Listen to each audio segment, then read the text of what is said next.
আমি আল্লাহর কাছে শুধু একটা কথাই বলেছি, আল্লাহ তুমি এই সকল নেক বান্দাদেরকে তুমি অপমানিত করো না। লক্ষ কোটি মানুষ, এরকম অসংখ্য অগণিত মুসলমান যারা হকের ঝান্ডা সমুন্নত করতে চায়, এই সবগুলো মানুষ আমার দিকে তাকিয়ে আছে।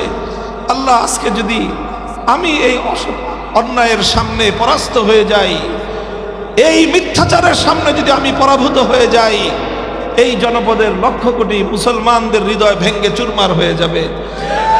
আমি আমার কথা বলার সাহস পাইনি আল্লাহর কাছে।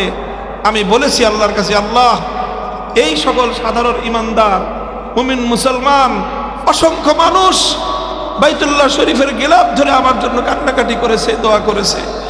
কত মানুষ আমার জন্য তাওয়াফ করে দোয়া করেছে, কত হাজার খতম কোরআন আমার জন্য মানুষ তেলাওয়াত করেছে, কত লক্ষ কোটি টাকার সাদাকা মানুষ আমার জন্য দিয়েছে। আমি জানি আমি কোনোদিন এগুলোর উপযুক্ত ছিলাম না।